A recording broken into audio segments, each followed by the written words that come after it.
Well, guys, after killing 343 Vortex in a row, it's pretty clear that Brenda is trying to make a point, and that point is she don't want no more 4-3. She just doesn't. It's pretty clear. So, guess what? We're Ella swapping Brenda. In all seriousness, I was actually going to put another 4-3 in Brenda, but I decided against it due to the lack of aftermarket support. And I started looking at V8 swaps. Well, when it comes to the V8 swapping your S-Series truck, you got two options. You can go to a 350, which is just a 4-3 with 2 cylinders added on. Arguably an easier swap, pretty obvious. Or you can resto mod and get an LS and shove it in there. Harder swap, yes, but LS engines are a lot more common. I've got 8 of them saved on Marketplace right now that I'm eyeballing. And the aftermarket support has exploded over the last 4 years. I did research on LS swapping Brenda when her original 4.3 decided to start knocking on me. And the aftermarket support was not where it is now. My recent research has revealed that there are in fact oil pans that will allow you to fit an LS into a 4x4 S-Series truck without modifying anything at all, which that's a no-brainer suddenly for me. The next challenge that I had was retaining AC. As it turns out, ICT Billet makes a couple brackets that relocate the alternator and AC compressor over to the 4.3 locations, as the LS locations are opposite of each other. Not only are you avoiding the need to cut and notch your frame, you're able to use your stock 4.3 AC compressor, which that's a no-brainer. It's a lot of time and money to keep discharging and recharging the AC system, changing out components to make it all fit. You know, it's just a lot of extra money and time that just, it gets saved. At that point, I decided Brenda's getting an LS swap. It's going to be a lot easier now with those two challenges out of the way, and they have all-wheel drive still. This thing's going to be one fun truck. The rest of the swap is the same as any S-Series truck, including two-wheel drive. Getting into her engine bay here, which is very, very filthy. We have to adapt a 4L Slippy E from a 4.3 to fit an LS, and a lot of people say it's not possible. It is. You just need a flex plate and a spacer. Not every single bell housing bolt hole lines up, but you don't need all of them anyways. There's a lot of S10s that are running around with this one missing right here because almost everyone putting a 4.3 in does not even put that one back in. So that problem is pretty much, for the most part, solved. We'll cross that bridge when we get there. Then comes a wiring harness. Well, you got two options. You can have somebody build you one, not cheap, or you can wire it up yourself, not fun. I'm going to have one built. I don't want any issues with electrical.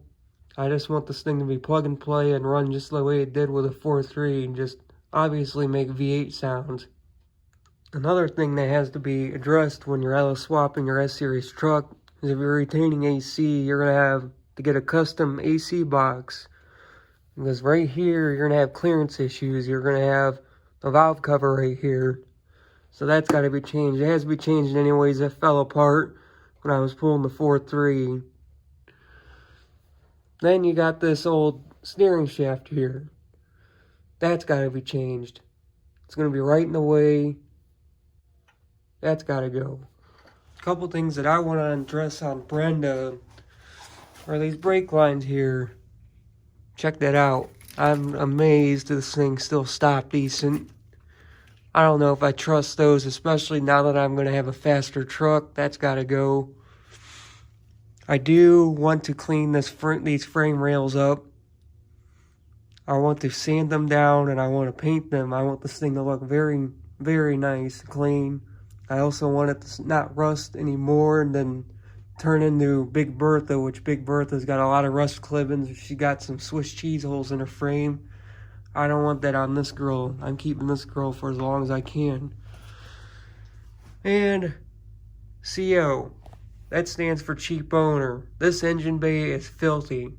One of the videos you guys are going to see, this engine bay is getting cleaned up. That's pretty filthy. I am going to replace this battery tray, as that thing's got to go.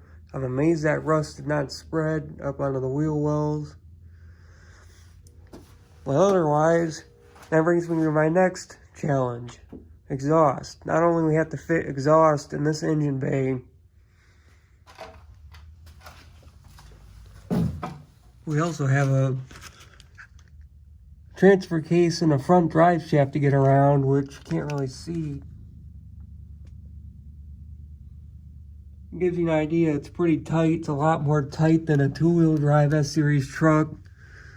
And once we get back here, you can see this cross member, the stock cross member, does not give you a lot of space to work with.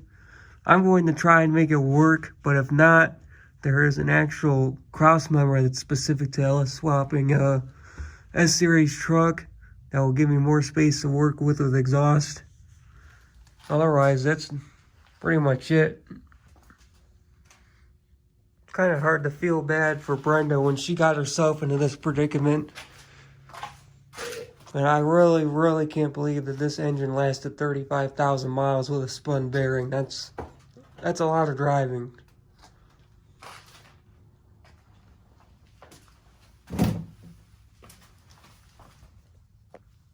I do miss driving this truck, I really do. She really is a very fun truck to drive, and she'll be way more fun now.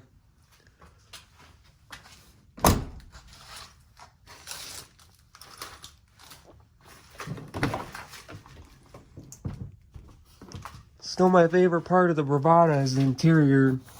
Very underrated.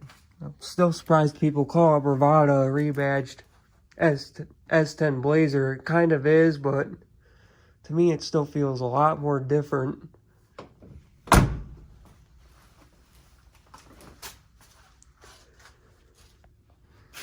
But yeah, I'm going to end it off there. If you guys are as excited for this build as I am, please like and subscribe.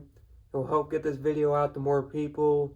This build could really turn into something serious, as well as the YouTube channel. If you guys do that, it will very much be appreciated. Thank you for watching.